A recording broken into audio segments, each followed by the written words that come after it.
HR04. Bienvenidos al Seminario Reina Valera.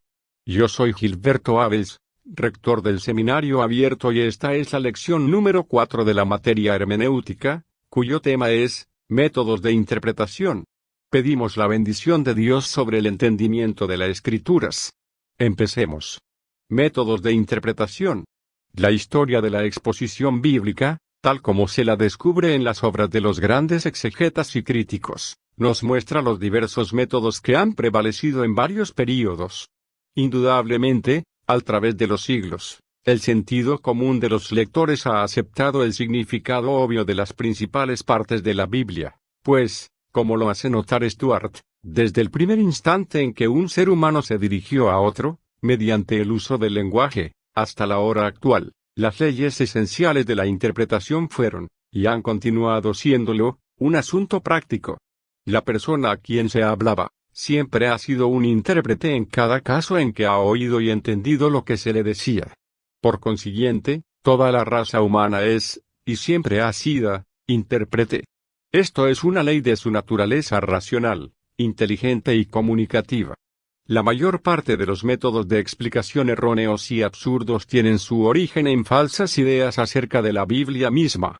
Por una parte hallamos una reverencia supersticiosa por la letra de la Escritura, lo que induce a escudriñar en busca de tesoros de pensamiento escondidos en cada palabra. Por otra parte, los prejuicios y suposiciones hostiles a las Escrituras han engendrado métodos de interpretación que pervierten, y a menudo contradicen, las declaraciones más claras de las Escrituras.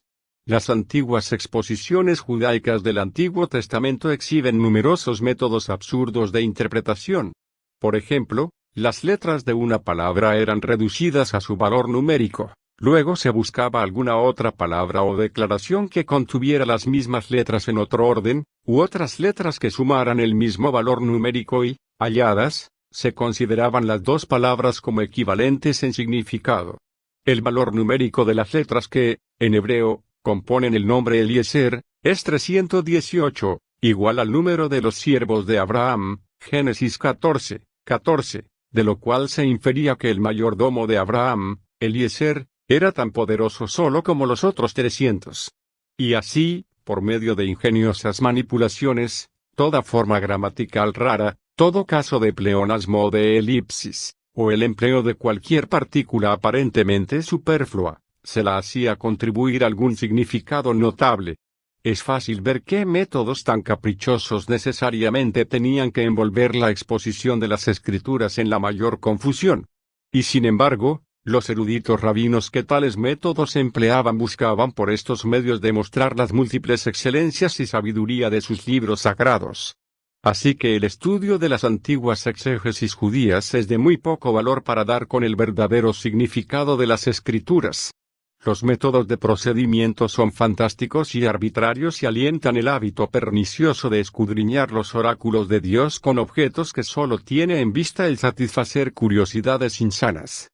Pero para ilustrar antiguas opiniones judías, especialmente para la elucidación de ciertas doctrinas y costumbres y, a veces, para la crítica del texto hebreo, los comentarios de los rabinos pueden ser de mucha utilidad.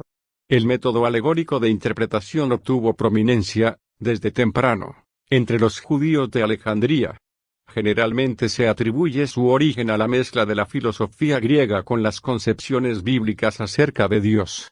Muchas de las teofanías y de los antropomorfismos del Antiguo Testamento repugnaban a las mentes filosóficas, de allí el esfuerzo por descubrir detrás de la forma exterior una sustancia interna de verdad.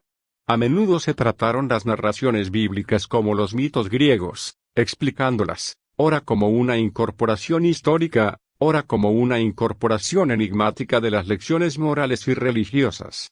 El representante más distinguido de la interpretación alegórica judía fue Filón, de Alejandría, y un mal ejemplo de sus alegorizaciones se halla en las siguientes observaciones acerca de los ríos del Edén, Génesis 2, 10-14. Dice Filón, con estas palabras Moisés se propone bosquejar las actitudes particulares. Y también ellas son 4 en número: prudencia, templanza, valor y justicia. Ahora bien, el río mayor, del cual fluyen los 4 ramales, es la virtud genérica, a la que ya hemos llamado bondad, y los 4 ramales son el mismo número de virtudes.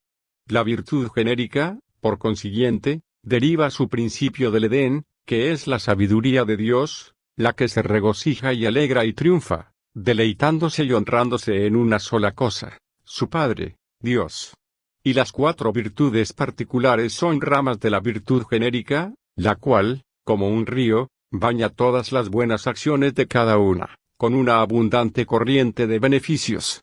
Alegorías análogas abundan en los primitivos padres cristianos. Así vemos que Clemente de Alejandría, comentando sobre la prohibición mosaica de comer el cerdo, el halcón, el águila y el cuervo, hace la siguiente observación: el cerdo es el emblema de la codicia voluptuosa y sucia, de alimento. El águila indica latrocinio, el halcón injusticia y el cuervo voracidad. Acerca de Éxodo 15:1, Jehová sea magnificado, echando en la mar al caballo y su jinete. Clemente observa, al efecto brutal y con muchos miembros, la codicia, con el jinete montado, que da las riendas a los placeres, lo lanza al mar, arrojándolos a los desórdenes del mundo. Así también Platón, en su libro acerca del alma, Timaeus, dice que el cochero y el caballo que dispararon, la parte irracional, que se divide en 2, en cólera y en concupiscencia, caen, de modo que el mito da a entender que fue por medio de la lascivia de los corceles que Faetón fue arrojada. El método alegórico de interpretación se basa en una profunda reverencia por las escrituras y un deseo de exhibir sus múltiples profundidades de sabiduría. Pero se notará inmediatamente que su costumbre es desatender el significado común de las palabras y dar alas a toda clase de ideas fantásticas. No extrae el significado legítimo del lenguaje del autor, sino que introduce en él todo lo que al capricho o fantasía del intérprete se le ocurre. Como sistema, pues, se coloca fuera de todos los principios y leyes bien definidos. En bastante estrecha alianza con la interpretación alegórica hallamos a la mística, según la cual deben buscarse múltiples profundidades y matices de significado en cada palabra de la Biblia. Por lo tanto, los intérpretes alegóricos, muy naturalmente, caen en muchas cosas que deben clasificarse con las teorías místicas. Clemente de Alejandría sostenía que las leyes de Moisés contienen el cuádruplo significado, el natural, el místico, el moral y el profético. Orígenes sostenía que como la naturaleza humana consiste en cuerpo, alma y espíritu, así también las escrituras tienen un correspondiente triple sentido, el corporal o literal, el psíquico o moral y el espíritu, al que él, más tarde distingue como alegórico, tropológico y anagógico. En la primera parte del siglo IX, el erudito Rabanus Maurus recomendaba 4 métodos de exposición: el histórico, el alegórico, el anagógico y el tropológico. Observa él, por medio de estos, la madre sabiduría alimenta a los hijos de su adopción. A los jóvenes y los de tierna edad concede bebida, en la leche de la historia, a los que se han aprovechado de la fe, alimento en el pan de la alegoría, a los buenos, a los que luchan esforzándose en buenas obras, les da una porción que satisface en el rico nutrimento de la tropología. A aquellos, en fin, que se han elevado sobre el nivel común de la humanidad, por medio de un menosprecio de las cosas terrenas y han avanzado a lo más elevado por medio de deseos celestiales, les da la sobria embriaguez de la contemplación teórica en el vino de la anagogía. La historia, que narra ejemplos de hombres perfectos, excita al lector a imitar la santidad de ellos. La alegoría lo excita a conocer la verdad en la revelación de la fe, la tropología lo alienta al amor a la virtud por el mejoramiento de la moral, y la anagogía promueve los deseos de felicidad eterna por la revelación de goces eternos. Puesto que parece que mediante estos 4 modos de entendimiento las escrituras descubren todas las cosas secretas que hay en ellas, debiéramos considerar cuándo deben ser entendidas según uno de esos modos, según los 4 juntos. Entre los intérpretes místicos podemos colocar también al famoso Emanuel Swedenborg, quien sostenía la existencia de un triple sentido de las escrituras, de acuerdo con lo que él titulaba la ciencia de las correspondencias. Así como hay 3 cielos, el bajo, el medio y el superior, así hay 3 sentidos en la palabra, el natural o literal, el espiritual y el celestial. Dice él, la palabra en su letra, es como una alajera, donde vemos, en orden, piedras preciosas, perlas y diademas, y cuando un hombre aprecia la palabra santa y la lee para provecho de su vida, los pensamientos de su mente son, comparativamente, como quien tiene en sus manos semejante mueble y lo envía hacia el cielo, y en su ascensión se abre y las cosas preciosas que en él hay llegan a los ángeles, quienes se deleitan profundamente al verlas y examinarlas. Este deleite de los ángeles se comunica al hombre y forma consorcio y también una comunicación de percepciones. Explica el mandamiento, no matarás, Éxodo 20:13, primeramente en su sentido natural, como prohibiendo el asesinato y también el acariciar pensamientos de odio y de venganza; en segundo lugar, en sentido espiritual, como prohibiendo portarse como diablo y destruir el alma de un hombre; y, en tercer lugar, en el sentido celestial los ángeles entienden por matar, el aborrecer al Señor y la palabra. Algo semejante al místico es el modo de exposición pietista, según el cual el intérprete pretende ser guiado por una luz interna, recibida como una unción del Santo, 1 Juan 2:20. Las reglas de la gramática y el significado y el uso común se abandonan, sosteniéndose que la luz interna del Espíritu es el revelador permanente e infalible. Algunos de los últimos pietistas de Alemania, así como los cuáqueros de Inglaterra y de Norteamérica, se han dado, especialmente, a esta manera de manejar las Escrituras.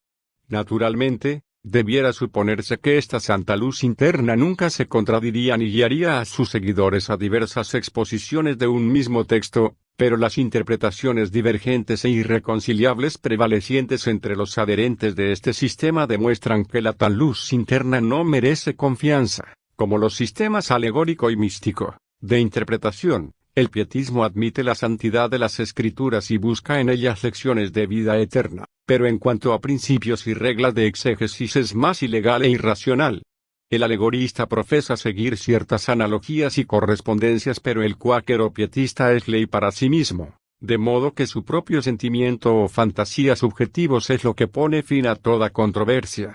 Él se establece como un nuevo oráculo, y en tanto que profesa seguir la palabra escrita de Dios, establece su propio dicho como otra revelación.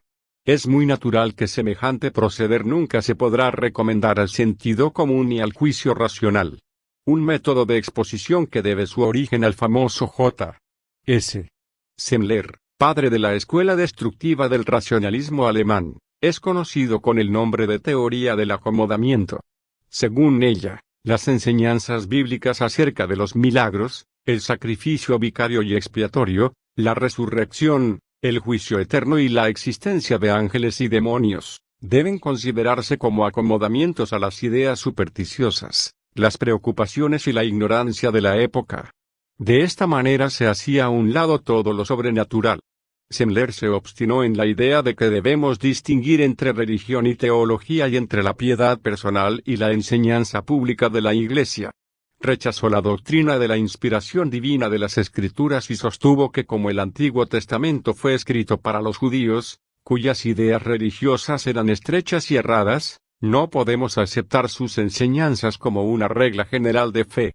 Sostenía él que el Evangelio según Mateo fue preparado para judíos que estaban fuera de Palestina, así como el de Juan fue escrito para cristianos saturados, en mayor o menor grado, de cultura griega. Pablo, al principio, se adaptó a las modalidades judías de pensamiento con la esperanza de atraer al cristianismo a muchos de sus compatriotas, pero, fracasando en su propósito, se volvió a los gentiles y alcanzó gran distinción al presentar el cristianismo como una religión para todos los hombres. Por consiguiente, los diferentes libros que componen las Escrituras habían tenido por objeto, únicamente, servir a una necesidad del momento y muchas de sus declaraciones pueden, sin mayores trámites, hacerse a un lado como falsas. La objeción fatal para este método de interpretación es que, necesariamente, impugnan la veracidad y el honor de los escritores sagrados y aun el del mismo Hijo de Dios, pues los representa a todos en connivencia para disimular los errores y la ignorancia del pueblo y para confirmarles a ellos y a todos los lectores de la Biblia en tales ignorancias y error.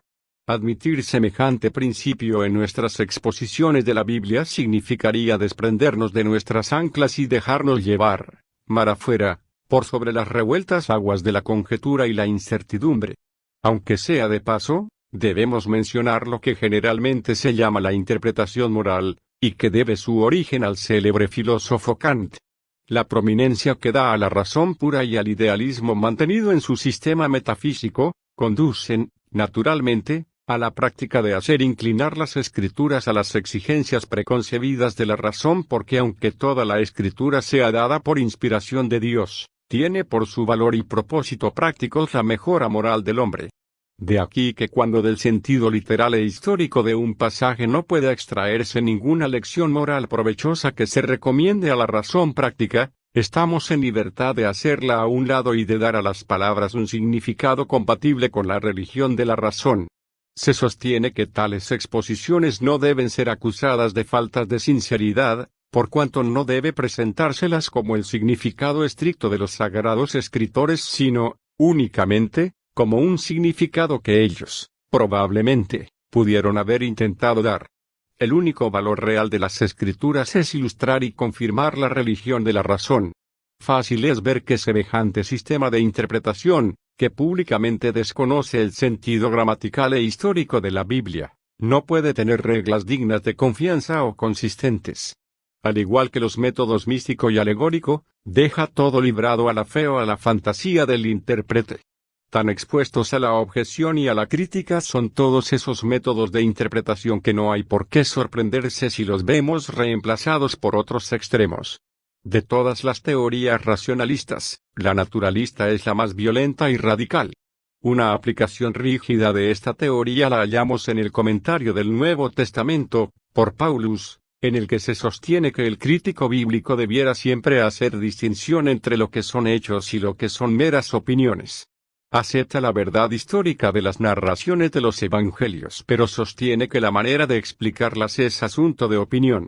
Rechaza toda agencia sobrenatural en los asuntos humanos y explica los milagros de Jesús ora como actos de bondad, ora como demostraciones de pericia médica, o como ilustraciones de sagacidad y tacto personales, registrados en la narración de una manera característica de la época y de las opiniones de los diversos escritores. El caminar de Jesús sobre las aguas era, simplemente, una caminata por la playa. El bote estuvo todo el tiempo tan cerca de la orilla, que cuando Pedro saltó al agua, Jesús pudo alcanzarle y salvarle desde la playa. La excitación fue tan grande y tan profunda la impresión sobre los discípulos, que les pareció que Jesús, milagrosamente, había caminado sobre las aguas e ido en su auxilio. El milagro aparente de alimentar a 5.000 personas con 5 panes, se realizó, sencillamente, por el ejemplo que Jesús ordenó a sus discípulos que dieran, de distribuir a los que les rodeaban de las pocas provisiones que tenían. Este ejemplo fue pronto seguido por otros grupos y se halló que había comida más que suficiente para todos. Lázaro no murió realmente, sufrió un desmayo y se le creyó muerto. Jesús sospechó estas cosas y, llegando a la tumba en el momento oportuno, halló confirmada su suposición, y su sabiduría y poder, en este caso, hicieron una impresión profunda y duradera. Se vio inmediatamente que este estilo de exposición anulaba las leyes racionales del lenguaje humano al mismo tiempo que minaba la credibilidad de toda la historia. Por otra parte, exponía los libros sagrados a toda clase de sátiras. Solo por muy corto tiempo despertó algún interés. El método naturalista de interpretación fue seguido por el mítico. Su más distinguido representante fue David Federico Strauss, cuya Vida de Jesús, publicada primeramente en 1835, creó profunda sensación en el mundo cristiano. La teoría mítica, tal como Strauss la desarrolló y la aplicó rígidamente, era una aplicación lógica y consistente que se hacía a la exposición bíblica de la doctrina de Hegel, panteísta, de que la idea de Dios y del absoluto no brota milagrosamente ni se revela en el individuo, sino que se desarrolla en la conciencia de la humanidad. Según Strauss, la idea mesiánica se desarrolló gradualmente en las expectativas y anhelos de la nación judía y en la época en que Jesús apareció ella estaba alcanzando su completa madurez. El Cristo había de surgir de la línea de David, nacer en Belén, ser un profeta semejante a Moisés y hablar palabras de infalible sabiduría. Su época había de estar llena de señales y maravillas. Se abrirían los ojos de los ciegos, Se destaparían los oídos de los sordos y las lenguas de los mudos cantarían. Entre estas esperanzas y expectativas apareció Jesús, un israelita de notable belleza y fuerza de carácter, quien, por su excelencia y sabia conducta, hizo una poderosa impresión sobre sus amigos y allegados. Después de su fallecimiento, sus discípulos no solo se dieron a la convicción de que debió resucitar de entre los muertos, sino que empezaron a asociarse con todos sus ideales mesiánicos. El argumento de ellos era: tales y tales cosas deben haber pertenecido a Cristo, Jesús era el Cristo, por consiguiente, tales y tales cosas le acontecieron. La visita de los sabios del Oriente fue sugerida por la profecía de Balaam acerca de la estrella de Jacob, Números 24, 17. La huida de la Santa Familia a Egipto fue sacada de la huida de Moisés a Madián y la masacre de los niños de Belén, de la orden del faraón que ordenó destruir todos los varoncitos que nacieran a los israelitas en Egipto. La alimentación milagrosa de los 5.000, con unos cuantos panes, fue un arreglo de la historia del maná tomada del Antiguo Testamento. La transfiguración en el monte se tomó de los relatos acerca de Moisés y de Elías en el monte de Dios. En fin, Cristo no instituyó la iglesia cristiana ni envió su evangelio a los pueblos según lo relata el Nuevo Testamento, antes bien, el Cristo de los evangelios fue la creación mítica de la iglesia primitiva. Unos adoradores entusiastas revistieron la memoria de aquel hombre, Jesús, con todo lo que pudiera engrandecer su nombre y su carácter como el Mesías del mundo. Pero el análisis crítico debe determinar lo que es hecho y lo que es ficción.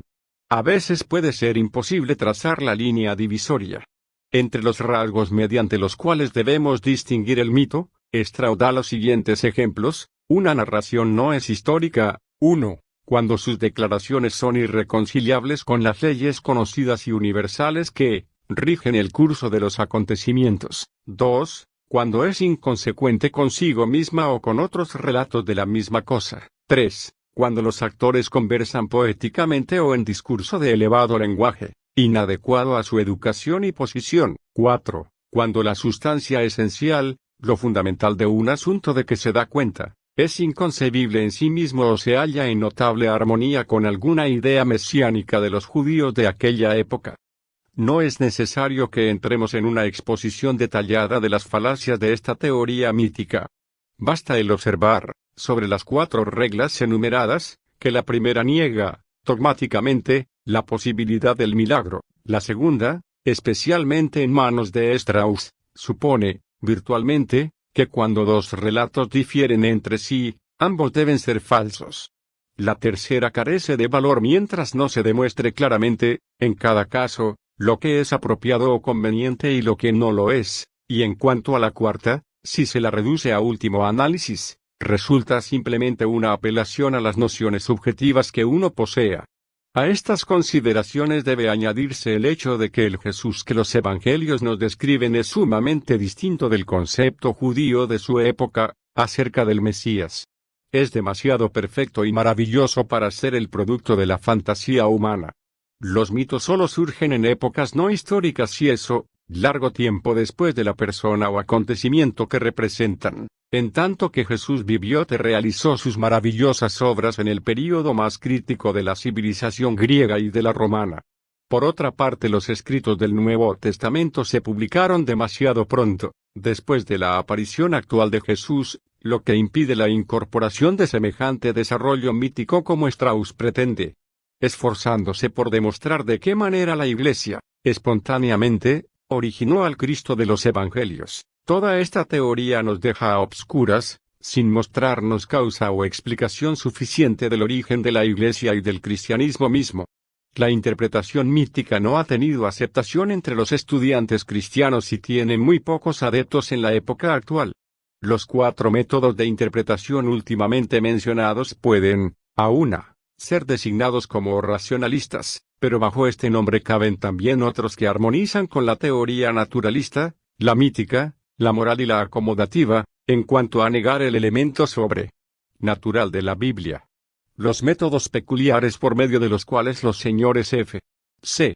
Baur, Renan, Schenkel y otros críticos racionalistas han tratado de retratar la vida de Jesús y de explicar el origen de los evangelios, de los Actos y de las Epístolas, frecuentemente envuelven principios igualmente peculiares de interpretación.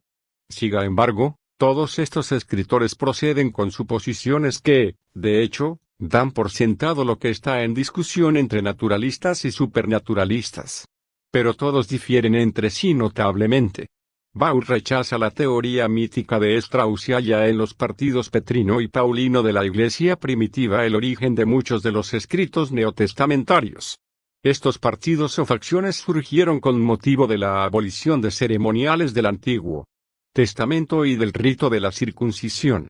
A los Actos de los Apóstoles los considera como el monumento de pacificación entre estos partidos rivales, efectuada en la primera parte del siglo II. Representa el libro, en su mayor parte, como una ficción, en la cual su autor, discípulo de Pablo, representa a Pedro como el primero en predicar a los gentiles, y a Pablo como conformándose a diversas costumbres judías, asegurándose, en tal forma, una reconciliación entre los cristianos petrinos y paulinos. Por su parte, Renan sostiene una teoría legendaria acerca del origen de los evangelios y atribuye los milagros de Jesús, al igual que las maravillas de los santos medievales, en parte a la ciega adoración y al entusiasmo de sus adeptos y, en parte, al fraude piadoso. Schenkel trata de hacer inteligibles la vida y el carácter de Cristo despojándolo de lo divino y milagroso y presentándonos simplemente a un hombre. Es justo hacer notar que todas estas teorías racionalistas se destruyen una a la otra.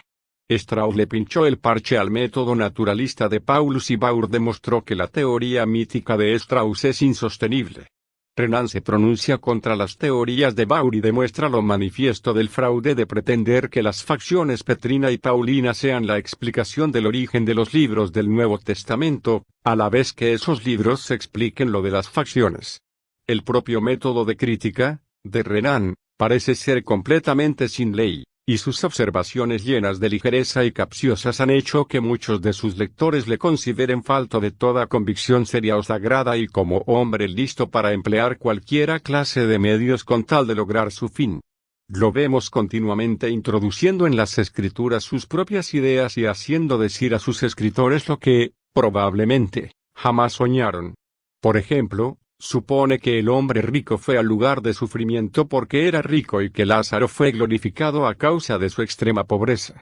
Muchas de sus interpretaciones se basan en las suposiciones más insostenibles y son indignas de tomarlas en serio para refutarlas.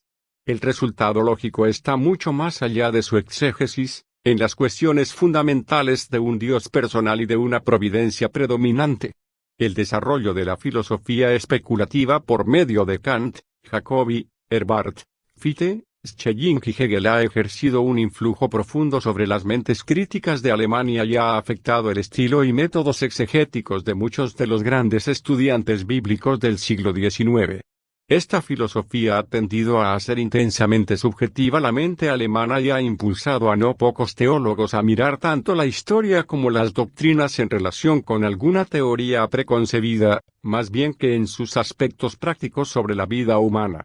Así vemos que los métodos críticos de Reuss, Koenen y Wellhausen, en su tratamiento de la literatura del Antiguo Testamento parecen basados, no tanto en un examen ingenuo de todo el contenido de los libros sagrados de Israel, como sobre la aplicación de la filosofía de la historia humana a los libros. Un estudio desapasionado de las obras de estos críticos induce a creer que los argumentos detallados con que pretenden sostener sus posiciones, no son los verdaderos pasos del camino andado para alcanzar sus primeras conclusiones. Los varios ataques a la autoridad mosaica del Pentateuco se ve claramente que ha sido una sucesión de arreglos. Una teoría crítica ha dado lugar a otra como en los ataques a la credulidad de los evangelios, y los métodos empleados son especialmente de la naturaleza de un alegato especial para mantener una teoría preconcebida. Reuss, en el prefacio de su gran obra acerca de la historia de las escrituras judías nos dice que su punto de vista no es el de historia bíblica sino uno inferido de la comparación de los códigos legales y comenzando con una intuición él se propuso hallar el hilo de Ariadna que yace fuera del laberinto de las hipótesis corrientes acerca del origen de los libros mosaicos y otros libros del Antiguo Testamento, a la luz de un curso psicológicamente inteligible de desarrollo para el pueblo israelita. Por consiguiente, Su procedimiento es una tentativa ingeniosa para hacer que su filosofía de la historia en general explique los registros de la historia de Israel, y, lejos de interpretar de acuerdo con principios legítimos los registros escritos, él los rearregla de acuerdo con su fantasía y, de hecho, fabrica una nueva historia notablemente inconsistente con el significado obvio de los antiguos registros. Los ataques escépticos y los racionalistas contra las escrituras han hecho surgir un método de interpretación que podemos llamar apologético. Se propone defender, a toda costa, la autenticidad, genuinidad y credibilidad del Sagrado Canon, y sus puntos de vista y métodos son tan semejantes al de la exposición dogmática de la Biblia, que presentamos los dos juntos. La fase más criticable de estos métodos es que ellos, de hecho, parten con el objeto ostensible de sostener una hipótesis preconcebida. La hipótesis puede ser correcta, pero ese procedimiento siempre está expuesto a conducirnos al error. Trata constantemente de descubrir deseados significados en las palabras y de desconocer el objeto y propósito general del escritor. Hay casos en los que está bien que se adopte una hipótesis y se la emplee como un medio de investigación, pero en todos esos casos la hipótesis solo se adopta tentativamente, no la afirma dogmáticamente. En la exposición de la Biblia, la apología y el dogma tienen su puesto legítimo. La correcta apología defiende los libros sagrados contra la crítica desenfrenada o capciosa y presenta sus derechos a ser considerados como la revelación de Dios. Pero esto solo puede hacerse siguiendo métodos racionales y por medio del uso de una lógica convincente. Así también las escrituras son provechosas para el dogma, pero es necesaria que se demuestre que el dogma es una enseñanza legítima de las escrituras y no una simple idea tradicional que nuestras preocupaciones quieren añadir a las escrituras. El exterminio de los cananeos, la poligamia de los santos del Antiguo Testamento y la complicidad de estos en el asunto de la esclavitud, son sucesos susceptibles de explicaciones racionales y, en tal sentido, de una apología correcta.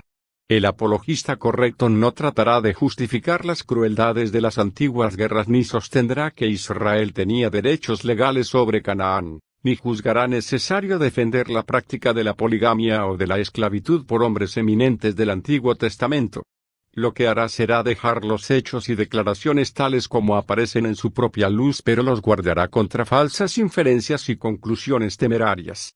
De la misma manera, las doctrinas de la Trinidad, de la divinidad de Jesucristo, la personalidad del Espíritu Santo, la expiación vicaria, la justificación, la regeneración, la santificación y la resurrección están firmemente basadas en las Escrituras, pero cuán anticientíficos y cuán censurables son muchos de los métodos por medio de los cuales se han mantenido estas y algunas otras doctrinas.